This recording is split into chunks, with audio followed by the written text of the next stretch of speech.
Hello, and welcome to our interview with Robert Hogan, or as he's also known, RT.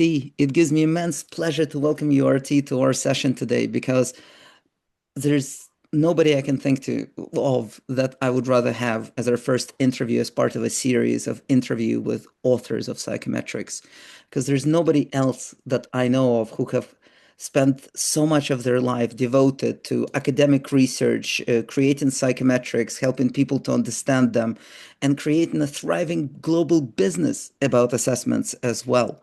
So thank you so much for joining us. My great pleasure. Avanti. Okay, great. So uh, I'm just fascinated.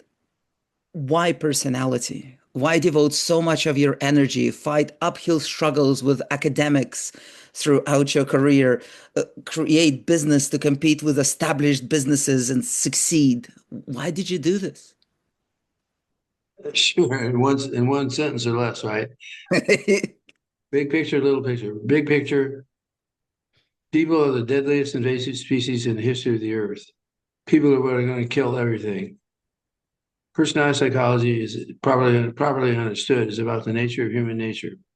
Given the terrible environmental consequences of people, wouldn't it be useful to know something about people in a systematic and defensible way? It's like the most important problem we've got other than global warming. That's the big picture. It's kind of a strategic threat to humanity. It would be useful to know something rational and defensible about the nature of people. And then the little picture is that when I was in high school, I read Freud. I thought it was absolutely fascinating. I thought that's the most interesting stuff I've ever read. And to repeat myself, from 1890 until mid 1960s, some rational understanding of psychoanalysis was the mark of an educated person.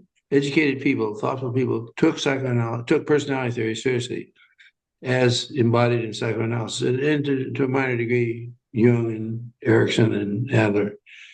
And what happened in the 1960s the 60s was a period of rebellion against established authority.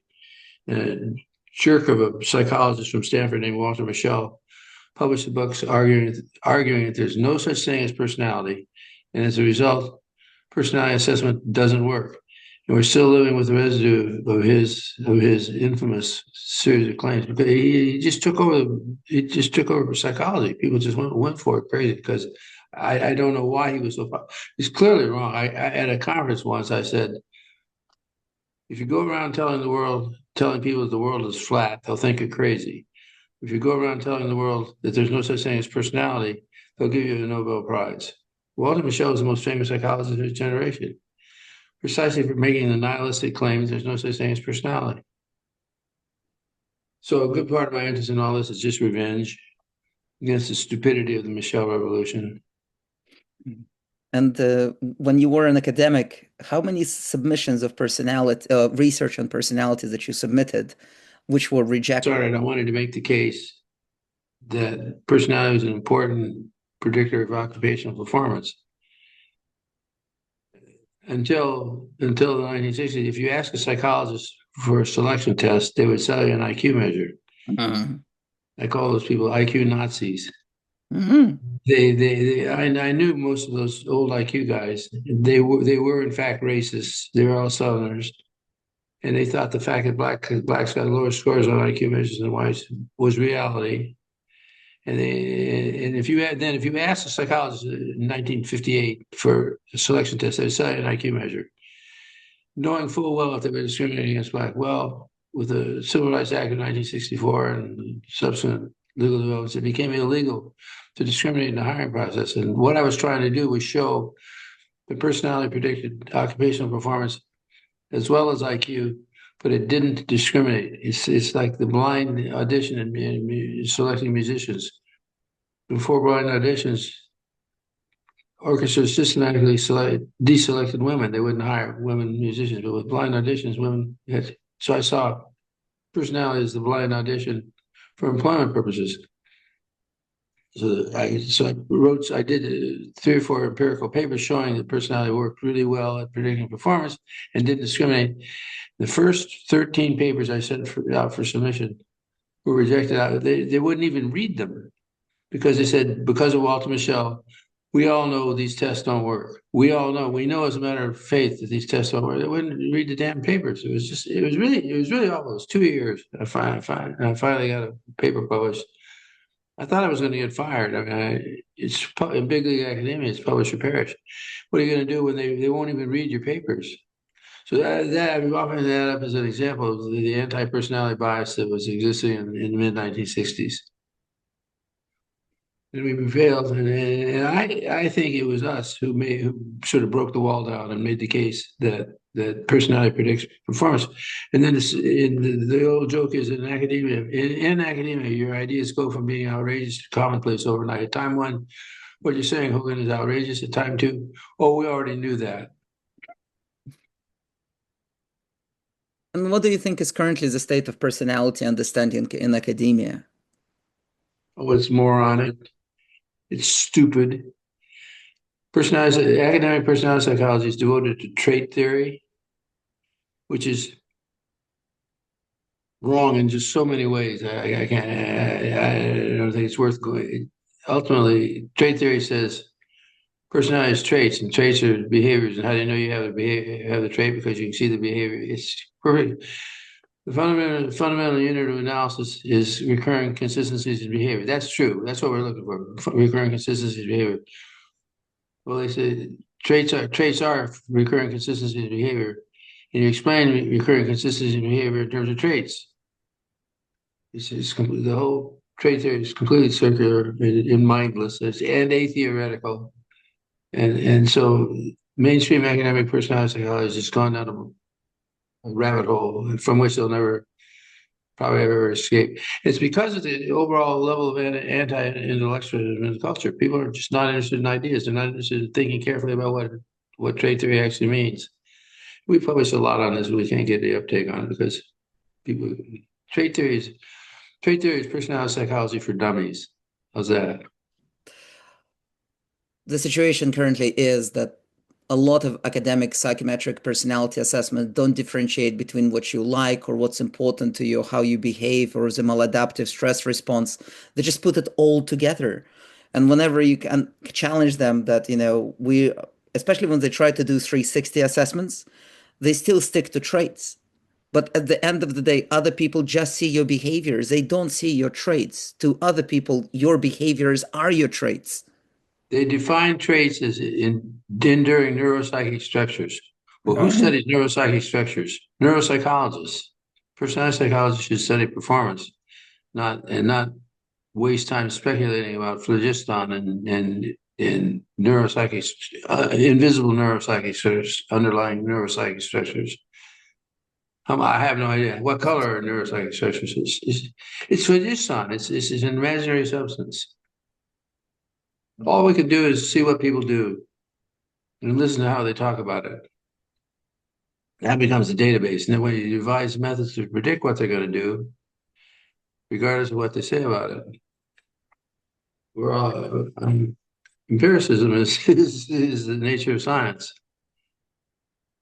The problem with trait theory is in science, there's a difference between prediction and explanation. You use traits to predict behavior. That's what traits are good for. They reflect enduring consistency. So traits are about predicting. What do you do when you want to? But there's a difference between prediction and explanation. How do you explain the behavior? If you explain the behavior, you have to rely on what I think the way you explain people's behavior is largely to what their intentions are, what their agendas are, what they're trying to accomplish. But what people's agendas are not the same. Traits are consistent in behavior. They're not. You can't explain what you're predicting with the same thing you're predicting. It's just a total. There's a difference between prediction and explanation. Traits are about prediction. Agendas, goals, hopes, aspirations, values are about explanation. Well, then there's biology, of course. As you were fueled by rage with academia and revenge, you decided to create two assessments, MVPI and HPI. Does that have to do with predictions and explanations, those two? The HPI is all about predicting real world performance. Hmm. It's what'll get you ahead, what'll make you a star. The MVPI is about agendas, it's about values, it's about long term goals. And so yeah, we use the HPI to predict performance, we use the MVPI. I use the MVPI to explain performance. They're constructed in two different ways. HPI is constructed just empirically. You take the concept. I think ambition is an important part. Well, you find people who are ambitious, and you see how they answer items, and the key items against their responses, and you get an ambitious skill. But the MVPI is just about people can't talk in a sensible way about their behavior. They don't know why they do what they do, but they do know what they value. People can talk. People not only can, but enjoy talking about their values. Scores on values, measures of values are the most reliable psychometric variance we have. The scores on measures of values are more stable than IQ. Test retest correlations between age 16 and 90 are in the 0.8 region. Values are the MVPI is all it's called motives and values. It's all about values. Values are incredibly stable, and they're the explanatory concepts. There's what people do, and there's why they do it. The HPI captures what they do or what they're likely to do. The MVPI explains why they do it. Hmm. In your practice, do you have any kind of favorite scales between MVPI and HPIs that you like to use in combinations or found the relationships between them very interesting? Well, there are a bunch, but probably the two that pop out just most frequently is the difference between ambition on the HPI and power on the MVPI. Mhm. Ambition is about working hard, being competitive, trying to get ahead. And by the way, the word ambition doesn't even show up in the APA Dictionary of Psychological Terms. Academic psychology hates ambition. They're afraid of ambitious people. So the ambition is not part of the five-factor model. That's the biggest single problem with trait theory and five-factor models. There's no ambition. So ambition is the force that drives the world. Ambition is about being competitive and wanting to get ahead and working hard and wanting to win. How do you have a successful career if you don't want to win? Power on the MVPI is about strategy.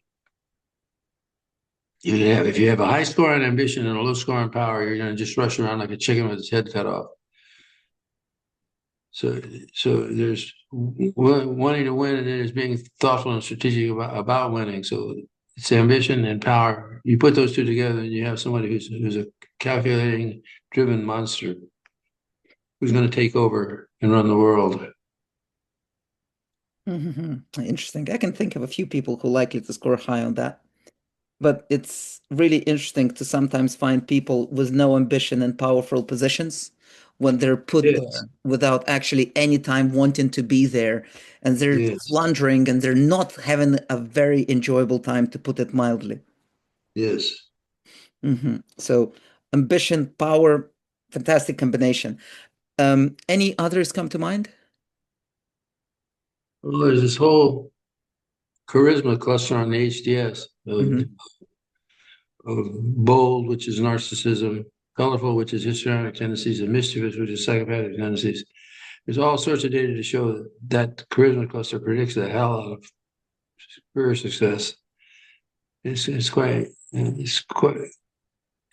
by itself, it's kind of a dangerous combination. You have to, so though if you know high scores on bold, mischievous, and colorful, you know they're going to stand out and be successful. What you hope to see in addition is high scores on something like prudence on the HPI, which means they'll follow rules and respect authority, and tradition on the MVPI. Follow rules, respect authority. If they're low on prudence on the HPI and low on tradition on the MVPI, then you get Donald Trump. Yes, statistically You get a potentially very likely. you get a very dangerous person. Yeah, you have all that ambition and charisma and none of the break-in system of prudence and tradition. Yes, exactly. And those are powerful combinations. Beneath this conversation, the assumptions that are behind the conversation you and I are having is what is life about? And I think life is about getting along with other people. You have to, otherwise they'll kill you. Getting ahead, getting as much status as you possibly can, and finding meaning. And the scales on our three inventories are all about people's ability to get along, get ahead, and find meaning. Getting along, getting ahead, and finding meaning are biological necessities. That's the part of the model that's rooted in biology.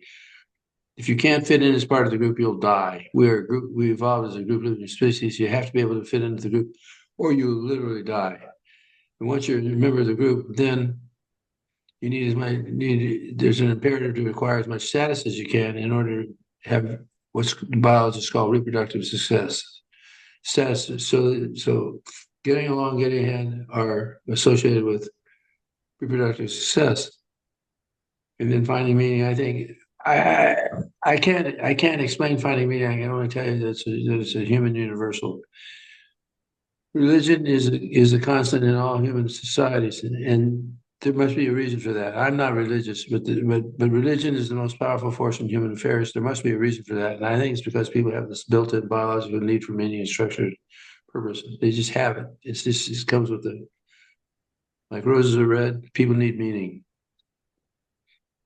There's a lot of experimental evidence. You can drive people completely crazy by putting them in unpredictable environments and then making them perform where they can't predict the. It's called experimental induction to neurosis. That's how you break people down. I mean, that's the North Koreans knew that, the Russians know that. You want to break somebody down, and you put them in a situation where they have to perform, but where what counts as success is random. And Pavlov invented this with dogs back in the 19th century. Are you familiar with that stuff? Yeah, so I think that's the source of the need for meaning is people can't stand erratic, unpredictable, chaotic environments. I don't think they can. I know they can't. That's the problem in child rearing is erratic, crazy parents whose demands change unpredictably. That's the best single way to make a crazy kid. So people need attention, approval, and respect. People need status, power, and control of resources, and they need stability and predictability in their environments. And the scales on our three inventories predict individual differences in people's ability to acquire those outcomes. And that's life. It's a whole theory of life and human nature. It's a whole philosophy of life. Ta-da! And contrast that model of personality with the five-factor model, which says there are five traits. And that's it. No reason why. What do you do with the five traits? I don't know. You stick them up your nose and set them on fire. Hmm. And everybody is neurotic. Well, a lot of people are very neurotic about neuroticism and calling it like emotional stability and stuff like that, rather than actually dealing with it. In the right context. So if you want to have a successful career in sales, entrepreneurship, you need low scores on ambition, on adjustment, high scores on ambition, and high scores on sociability. Hmm. People with high scores on adjustment, people who are well adjusted, have nothing to prove. As a result, they're kind of lazy. Real energy comes from people with low scores on adjustment have something to prove. They have a need to demonstrate their worth, and they're willing to listen to feedback. People with high scores on adjustment, I'm sorry, the adjustment scale of the HPI is the first factor of the MVPI. It's pure neuroticism. Low scores on adjustment, they want to prove themselves, they want to work, they'll work hard, and they listen to feedback. High scores on adjustment, they're really kind of lazy, uh, self-accepting. I'm great, don't you know it? And they will not listen to feedback. So stigmatizing neuroticism is wrong. Neuroticism is a fuel of greatness. Mm. Did you hear what Trump said about being neurotic? No. I think I'm probably very neurotic, he said in Rocky Mount. I always say controlled neurosis is good. Being neurotic, no good. But if it's controlled, that's okay. It gives you some energy. Well, he's right. Hmm. Actually, I think he's quite an evil guy, but I think he's not. He's not stupid. Not at all. And yeah, I was just like, that's it in a nutshell as far as neurosis sometimes.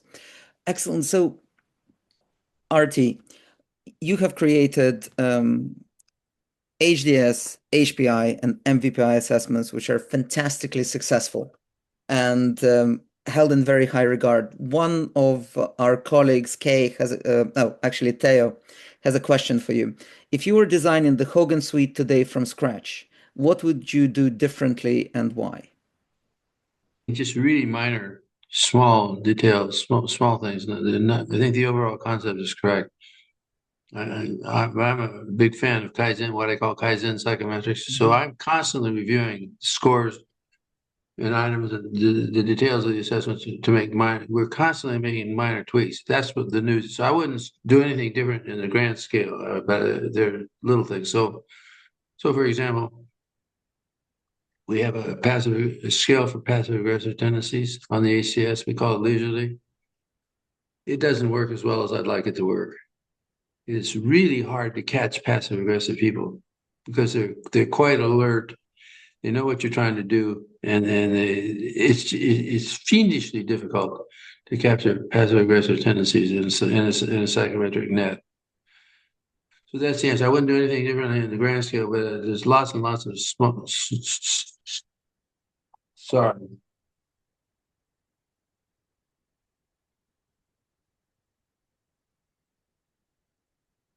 they'll shut up inside. So die phone, die. There, I Ah, killed it. the I think phone. the overall, I mean, the HPI is the structure of reputation. That's the taxonomy of reputation. It's five-factor model plus what the five factor model missed. That is the taxonomy. It's the periodic table of reputation.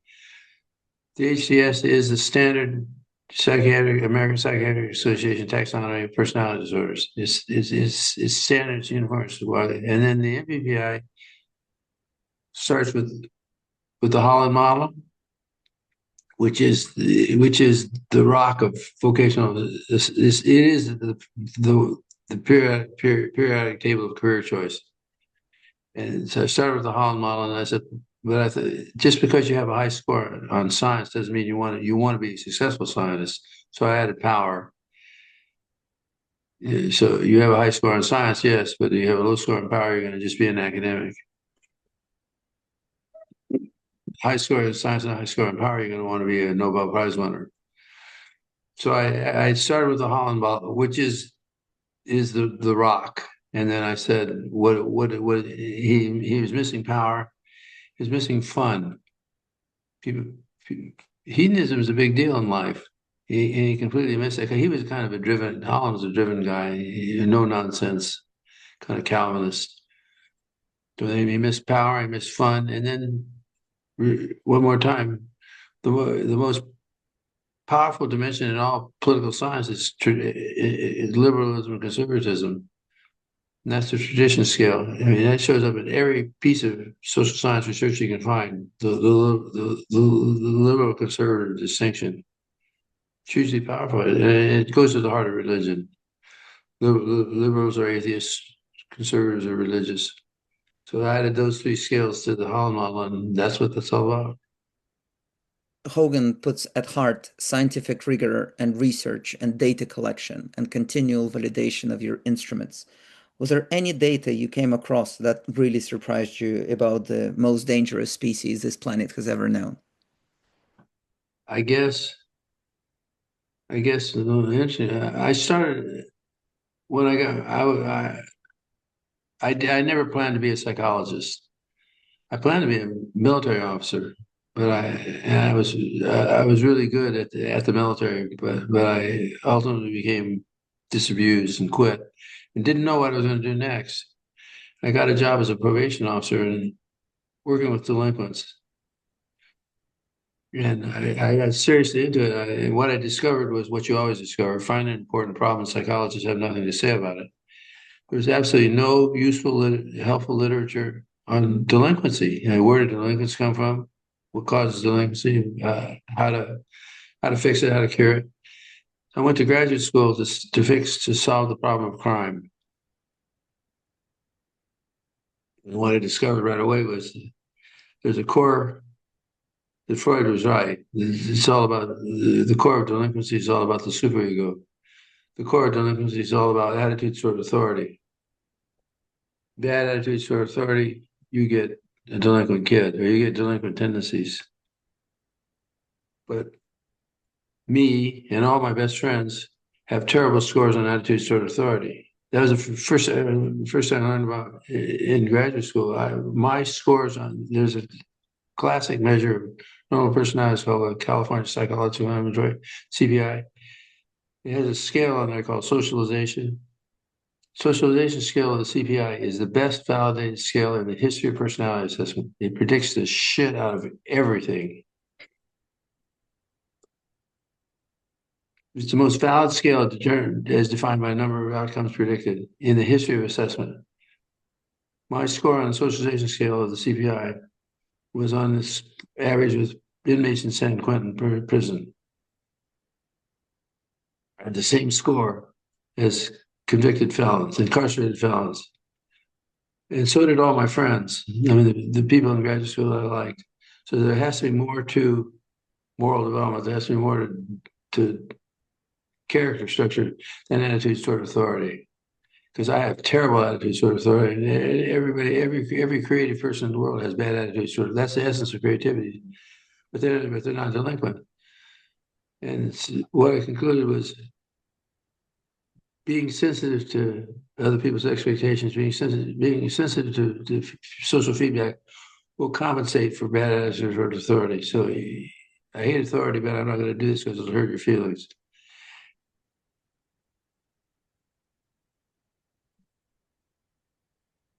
So you can get a really nice 2x2 table. I call it second dimension role taking. So there's attitudes toward authority and role taking. Bad attitudes toward authority and incapacity to take roles gives you a criminal. Good attitudes toward authority and good concern about other people's feedback makes a chairman of Goldman Sachs. Makes a high good attitudes toward authority and bad and indifference to people's feedback makes you a policeman or a Nazi. And then double low gives you a criminal 100% of the time, or 98, 99. Low scores on attitudes toward authority and indifference to social feedback, they're in jail. So on the one hand, I solved the problem of crime. I spent 13 years pushing that point of view. I couldn't get any uptake whatsoever. So I gave up, and turned my attention to leadership. But I did solve the problem of crime. I'm really quite proud of that. I mean, statistically, I can predict the shit out of who's going to be a criminal and who's not. I can predict, character structure. I can predict character structure. I think it's quite interesting and important. And I couldn't get anybody to pay attention.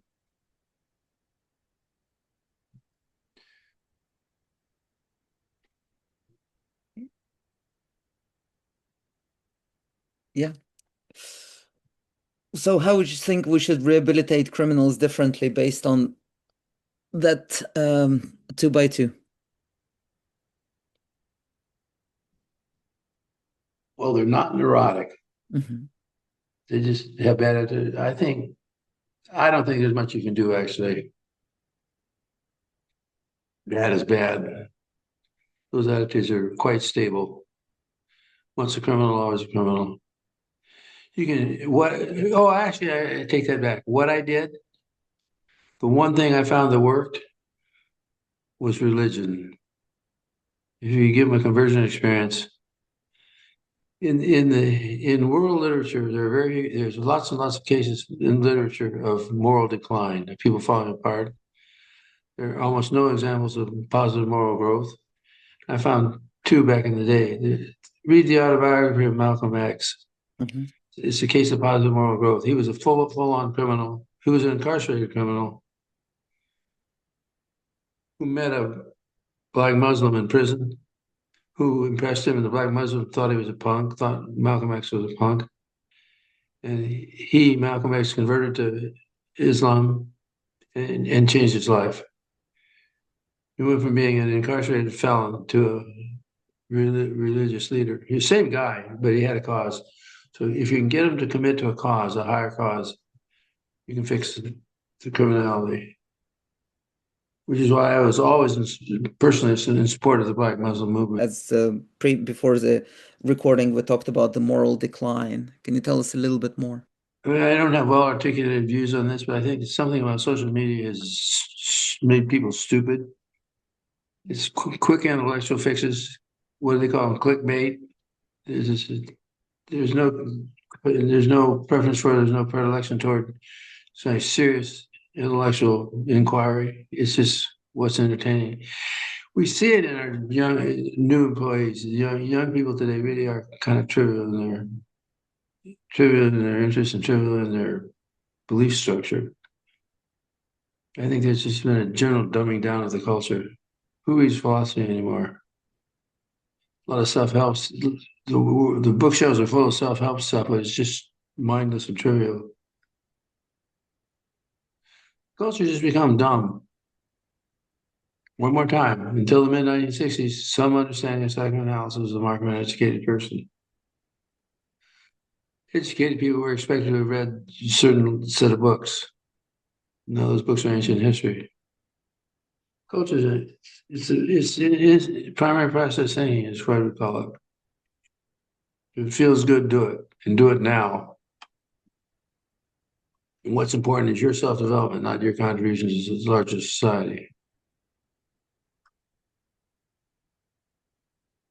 But that just made me sound like a scold, which I am. Hmm. Well, it's just no actual value system beyond immediate gratification. I mean, a bit of Exactly. hedonism is a good thing, but all hedonism, not necessarily so much. We talked about primary and secondary process thinking. Hmm. Primary process thinking was hedonism, but it's childish, it's immature, it's self-defeating, it's short-term. And secondary process thinking is basically putting off for tomorrow, putting off until tomorrow what you can do today. Thinking ahead, planning ahead, delay of gratification, delay of immediate gratification for long-term rewards. That's maturity, and that's gone.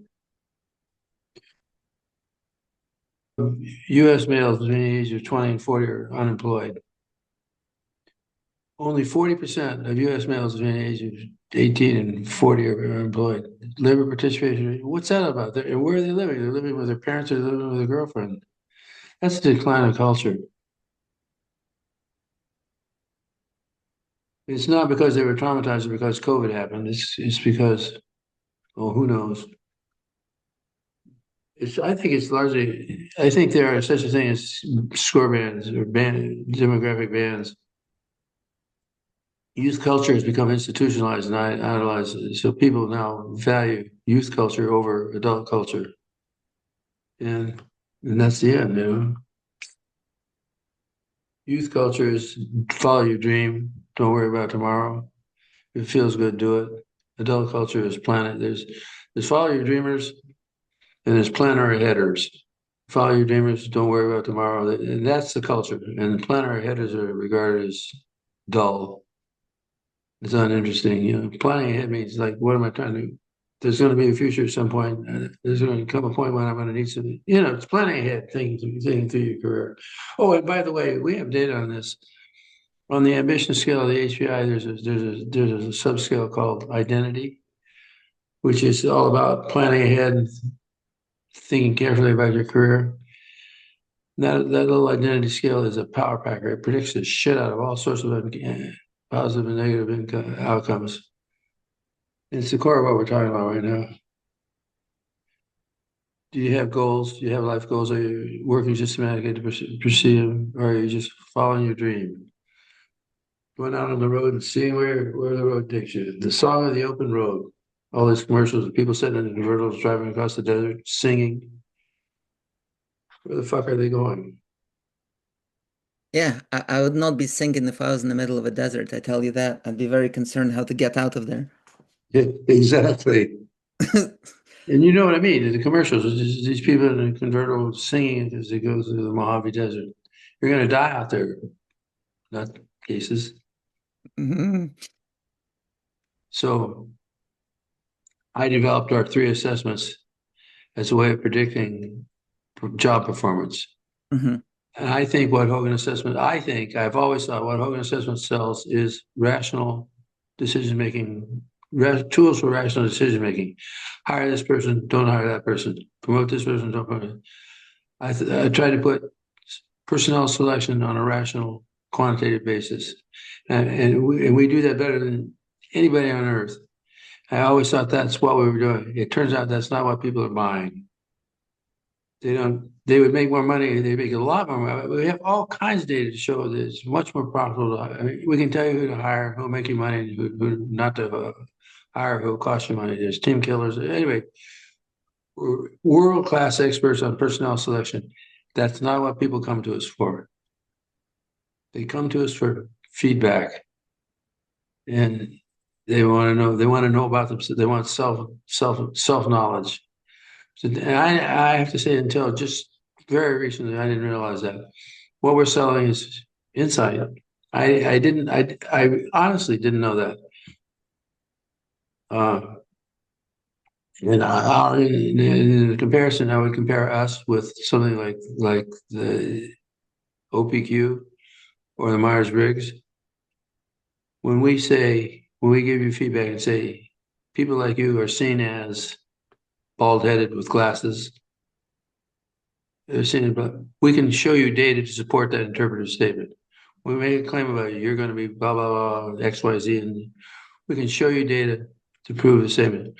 OPQ and MVPI cannot do, they have no data to support their interpretive claim. None. They're just making it, it's like you're exactly like when you buy Myers-Briggs or the OPQ, you might as well be buying a Chinese fortune cookie. Yeah, the little. So on the one hand, so we're different from all our competitors in the inside, in the selling and marketing inside department. We're different in two ways. One, we have data to support every one of our interpretive statements. We don't make interpretive statements, so we can't back with data. The second thing is, I think is really important. When you're giving people feedback, there's no news in good news. The only performance improvement feedback you can get is what you're doing wrong. It's just exactly like athletic coaching. If you're doing it right, keep on doing it. There's no news there. If you're doing it right, keep on doing it. But all the news is you're not getting your racket back soon enough. You're not keeping your eye on the ball. You're not stepping into the ball. So there's no news and good news. All proper feedback comes from bad news. And we're the only test publisher on earth that provides people with bad news. We tell them what they're doing wrong. That's where the news is. Correct? You see the point? Yeah, absolutely. Otherwise, if you just focus on your strength and all of that, you already knew you're doing this well. It doesn't give you any suggestions, not that much value to what you can actually do to improve your behavior and achieve more results. So we're different from all our competitors in that we have data to support our interpretive statements, and we'll give people bad news. And then the bad news is that nobody cares. Well, actually, we're very successful. So some people care, but all those people who are buying Myers-Briggs and OPQs, they don't care. The problem is it's the HR profession. People in HR have really low scores on science. The science scale on our MVPI. They don't care about data. They care about the customers. They're high on hedonism and low on science. They buy HR interventions based on how much fun they are, not on whether they actually do anything useful. So Mhm. that's the market in which we have to operate. Is there anything you would like people to know about how to use Hogan assessments? So one of our colleagues, Kay, has a question. What responsibility do assessment providers have in ensuring fair interpretation? Having data available to demonstrate to support your claims. Hmm. People don't do that because it costs money. It's a lot of work to put data in place to support your claims. Hmm. We have data on every job in the U.S. economy. We have data on performance in every job in the U.S. economy. We that's it. I mean, we can support our claims, and no one else can, or they don't take it seriously. I spent some time once with one of our competitors. I won't mention the name. And they said, you got to try our test because our app is really clever. So I took their test and I got the results back and I said, this is wrong. This isn't me. But it was a fun exercise. It's just the results were wrong. It wasn't me. He said, oh, it doesn't matter. And I said, can I see the scoring key? So they showed me the scoring key and the scoring key was wrong. And I said, this is a well-known test paper. I said, the scoring key is wrong here. This is it. And he said, it doesn't matter. They'll buy it anyway. And they do. That is terrifying. So, given all those factors, just two last questions. One question, what gives you hope, RT? I don't have a lot of hope. Mm. We got Trump blowing up the world. We got Trump destroying the economy. We got Trump picking fights with Europe. NATO going away. I'm generally pretty pessimistic. I can tell you something, Rose. But if I told you positive, I believe in future generations. I believe in American youth. I believe in freedom, democracy, the American way of life. I'm just making that up. I'm a minimalist. I'm like with Thomas Hardy. I just try to just stay on an even keel, one foot in front of the other. I'm very much like an old ancient Greek Stoic. Life's a bitch, and then you die. Try to keep your head while you're going down. Mm. When good things happen, that's wonderful, and you take joy in that. But don't expect good things to happen. Well, you make them happen. At least the good Exactly. opportunities. There's a lot of good you can do in the world today, given its current situations. And last question, RT, how would you define personality? Oh, in two ways. Well, I mean, there's a biological substrate that's expressed in terms of temperaments. So some babies are sociable and want to be held. Some babies don't want to be held. Some babies are easily upset and hard to soothe. Other babies are very calm and placid. Some babies want to be held. Other babies don't want to be held. So there's a biological substrate to personality. It includes sociability, civility, and exploratory tendencies. Some babies like to creep around and look at things, and other babies are afraid. So there's a biological substrate. But the level of adult personality, there's two components. There's your reputation, how other people see you, which determines everything that happens to you in your life, how you're perceived by others, and they own your personality, and you don't. And then there's your identity, the person you think you are, that you probably need to reevaluate. So there's identity and reputation, plus the biological substrate.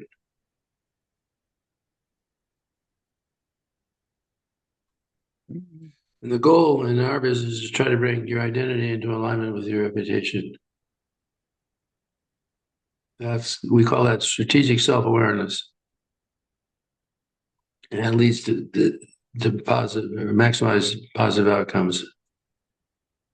That's pretty straightforward, isn't it? Just for sake of making it, my background is in physics and engineering, not psychology.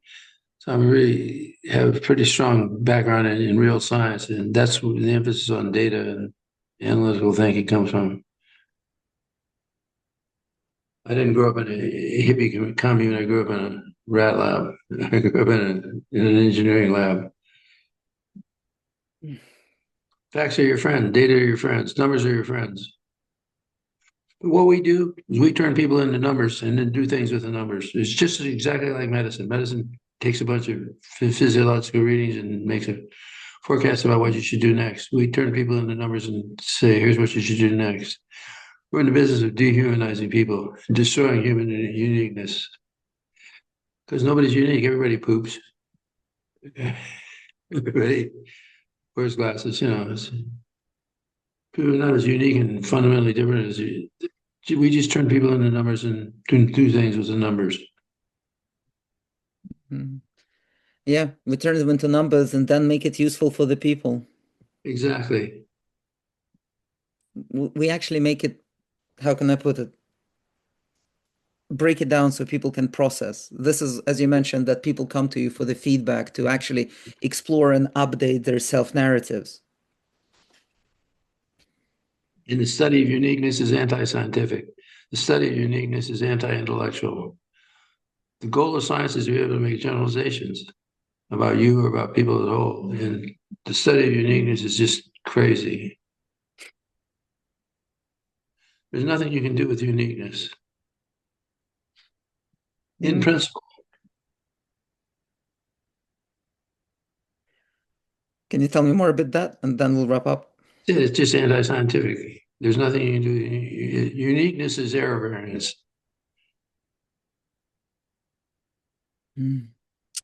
Reminds me of the line from Monty Python, Life of Brian. You are all special. We are all special. I'm not. That's wonderful. I really agree. I'm not. Yeah, I'll send you that clip. I absolutely love it.